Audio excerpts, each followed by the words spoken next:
இந்த உலகத்துல நீங்க எல்லாருக்கும் நல்லது செஞ்சு பாருங்களேன், உங்களுக்கு கிடைக்கிறது என்ன தெரியுமா? பலிதான். எல்லாருக்கும் நீங்க நல்லது செஞ்சு பாருங்களேன், உங்களுக்கு திரும்பி அவங்க கொடுக்கிறது நல்லது இல்லைங்க, கண்ணீர் மாத்திரம் தான்.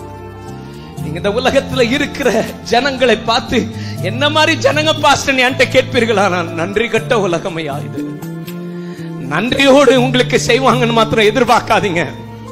நான் வளர்த்த கடா என் நெஞ்சில் பாஞ்சதடான்ற மாதிரி நீ வளர்த்த புள்ள கூட உன்னை எட்டி உதைக்கும். ஆனா தகுதியே இல்லாத என்ன வேணா வேணான்னு அவரை எவ்வளவு அவமானப்படுத்தி எவ்வளவு அசிங்கப்படுத்தி நான் நடத்தினாலும் நான் அவரை தேடலங்க. சர்வ சிருஷ்டிக்கும் எஜமானர் என்னை தேடி வந்தாரையா, அதை நான் மறக்க கூடாது. He is a God who never forgot me. He is a God who came in search of me.